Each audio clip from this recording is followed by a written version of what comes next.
My girlfriend, Rose, and I have been together for 4 years and she is 5 months pregnant with our first child. My mom seemed to really like Rose, or at the very least tolerated her, but after we announced that we were expecting, something definitely switched in her. She has become extremely rude and disrespectful towards my girlfriend. She makes passive-aggressive comments at every chance she gets. I've had to take a step back from my mother until she fixes her behavior. Rose had gone to visit her family who lives far out of town. It was a very last-minute trip, and she drove herself to the destination and back. Unfortunately, at around 6 p.m., her car broke down and she was forced to pull over. Fortunately, my brother, Chris, who's great with cars and lives about an hour and 1/2 from where Rose was stranded, was willing to pick her up and sorted everything out. I was out of the country, so I'm grateful that my brother sorted everything out for her. Chris moved back in with my mom about a year ago. Obviously, the situation wasn't the best, especially considering the tension between Rose and my mom that exists for no particular reason. But I hoped my mom could put her pettiness aside for at least a night. It was too late for Chris to drive Rose back home, so my brother told her that he would drive her back tomorrow morning. An arrangement that my mom seems to not like, but one that she managed to keep her mouth shut about, my girlfriend tells me. Rose helps prepare dinner, wash up, and actually engage in a decent conversation with my mom for the first time in ages. However, they mostly avoid each other. Chris goes to bed earlier, leaving my mom and Rose. My mom lives in a 2-bedroom apartment, and since both bedrooms were taken, Rose assumed that she would be sleeping on the couch. She apparently assumed wrong. My mom gives Rose the thinnest blanket ever and basically screams at her, telling her that she has to sleep on the floor to not ruin her couch. She tells Rose to make do with the pillows on the couch and the blanket that provides zero warmth. Rose thought about protesting, but ultimately decided against it. According to Rose, my mom kept opening her door to check if she was sleeping on the couch, so she couldn't even try to sleep on the couch. At 5 a.m., Chris found Rose on the couch and let her sleep on his bed. He ended up telling me, but told me to not make a big fuss out of it. I did the exact opposite. I called my mom, very angry, and told her that she was disrespecting her so badly. She tried to defend herself by saying that she didn't harm the baby, and it's okay for pregnant women to sleep on the floor. But I refused to hear any of it. Chris agrees with me, but told me that I shouldn't make it a fight. I feel like I'm losing my mind. Me, nurse. Working 50-ish hours a week in pediatric ICU. Cry at least once a week because that is hard. My salary pays our bills. All of them. Husband has a degree but isn't looking for a job. Works 2 days a week at the grocery store.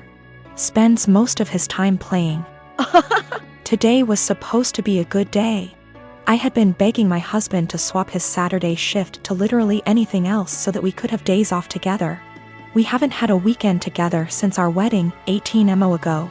Today was supposed to be our first Saturday off together. We were going to go to an animal sanctuary. He starts the day by going to breakfast with his best mate, leaving before I even wake up. I wake up around 9 and realize he is not home. Call. He says he's helping his mate set up some lights and that the weather is too rainy for the animal sanctuary anyway. He gets home at 1-ish. Lies around. Plays some video games, promising we would cook dinner together tonight. Leaves again at 5 to help the same mate with something else.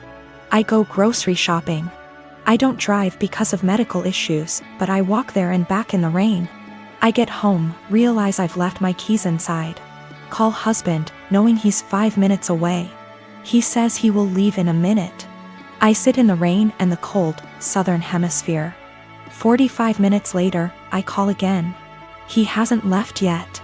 He finally agrees to come and let me in the house, so he drives up, presses the clicker to let me in the garage and leaves again. At 10, I called to see where he is. His friend answers. Says he is driving out to do something an hour away. It's 10:30.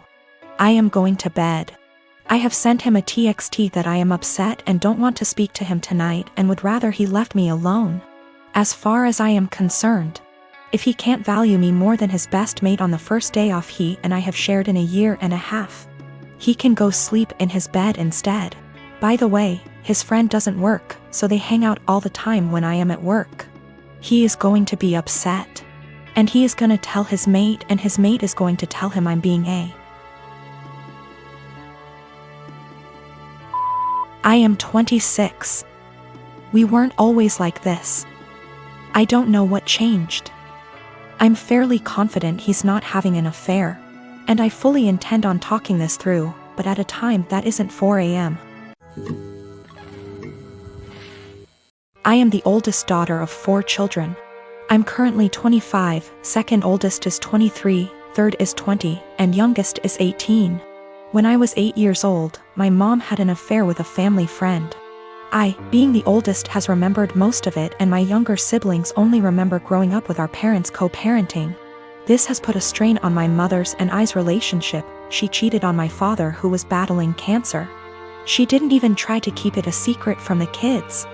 I remember during family / friend gatherings when everyone would be inside and I'd see my mom and the family friend kissing, or doing things in the pool. As a kid I didn't understand, but as I got older I realized what she was doing in front of us, and I feel sick. People ended up catching on to their affair years later, and my mom left my dad and started a new relationship with this family friend. They split up shortly after that because he cheated on my mother. I've confronted her about this after my dad passed, and we all went to see a family therapist. This was roughly 3 years ago. My mom has since remarried to an incredible man, but recently she was out and bumped into this man from her past. They exchanged emails and she confided in me that they have been sending emails back and forth and are planning to meet up to chat and catch up. I read the messages and it's very apparent that the guy still has feelings. While my mom is trying to make it seem like she's just catching up with an old co-worker. But I know my mother, and I know she is still slightly infatuated with this man, and flattered that he still wants her. I mean, it's been years, why else would you want to catch up? My new stepdad knows about her past, and while he doesn't agree with it, it's been years, he wasn't in her life yet. She asked me what I thought about her meeting up with him, and said something along the lines of needing closure.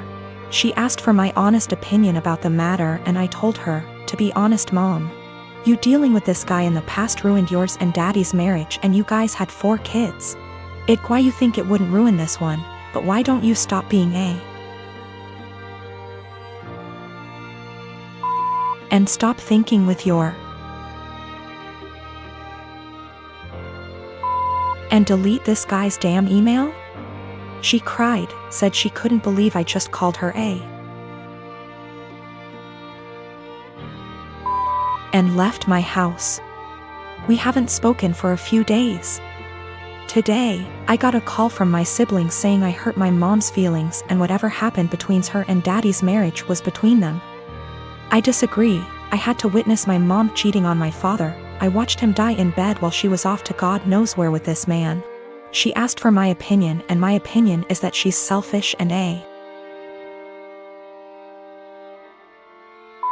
who left my dad to die on his own, and she wants to rekindle with this man and possibly cheat on my new stepdad. My husband doesn't like to go out much. It's not something that I've ever faulted him for or been mad at him about. We've never gotten in fights about it till now, and it's something he told me up front when we had first gotten in the relationship 4 years ago. I'm never going to be the kind of person that likes to go out a lot. I just want to hang out at home. And I of course said that it was fine because that's not a flaw to me, it's just a character trait. I used to suffer from depression due to a lot of traumas in my life. I found it really hard to go outside at all, and especially alone. I missed out on a lot of experiences because of this. In our first year of dating, he got me to have more confidence in myself, so I stopped hiding. I got a therapist and have been on a wonderful little antidepressant. We got married 1 year later and I'm still happier than I have ever been, and I'm incredibly grateful to have him in my life. That hasn't changed one bit. Now, I know that this isn't what he does. I know that he doesn't stay inside because he's depressed, it's because it's in his nature to be a house cat. And like I said, I'm still fine with that. Lately he's not okay with me doing this, though. If I ask him if he wants to see a movie with me and he said no, or the more common, I don't know, maybe.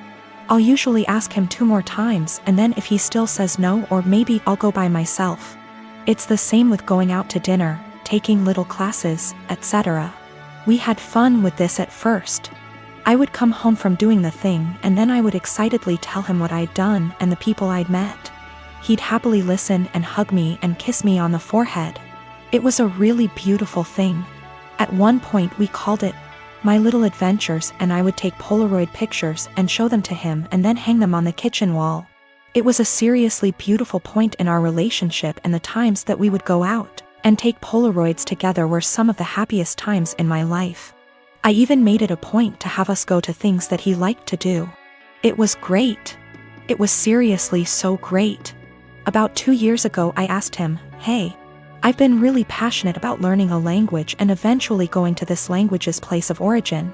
Do you want to study it with me and then go there too?" And he said no to the language, but maybe to going with me. Cut to now, and I'm pretty good at this language.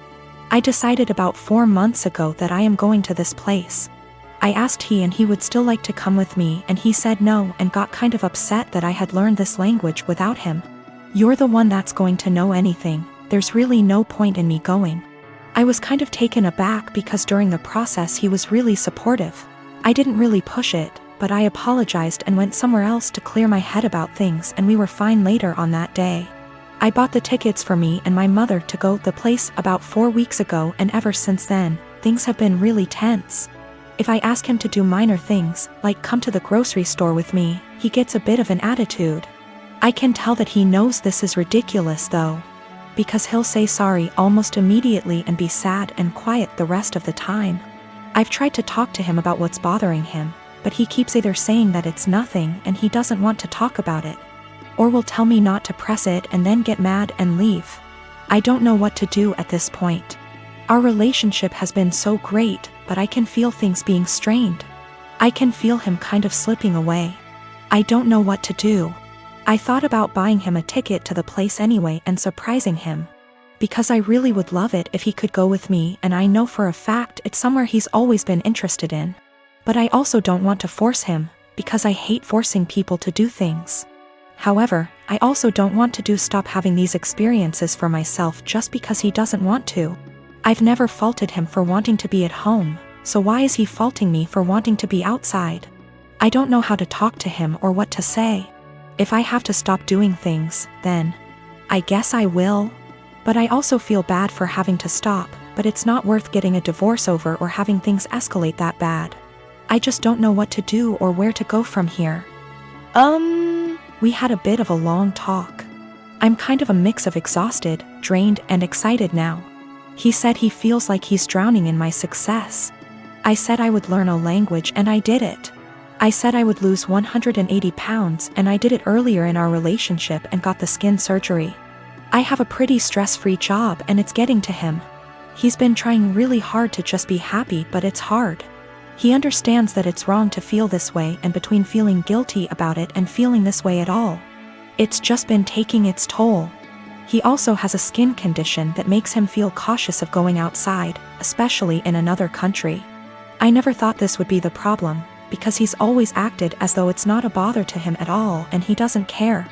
He's going to keep trying though, and to seek therapy independent of me because he thinks that he also may really be suffering from depression. Now, I have to say that we do have communication problems. Our friendship, 2 years before dating, started off long distance in Antwerp, so we're still kind of better with text talking than out loud speaking. Sometimes we have a hard time saying when things are bothering us out loud. So we'll text it out and then read off of that text because we find it hard to verbalize, and sometimes we just take things harder than we should. We've agreed to go to marriage counseling and we're making an appointment together tomorrow, so there are good things afoot.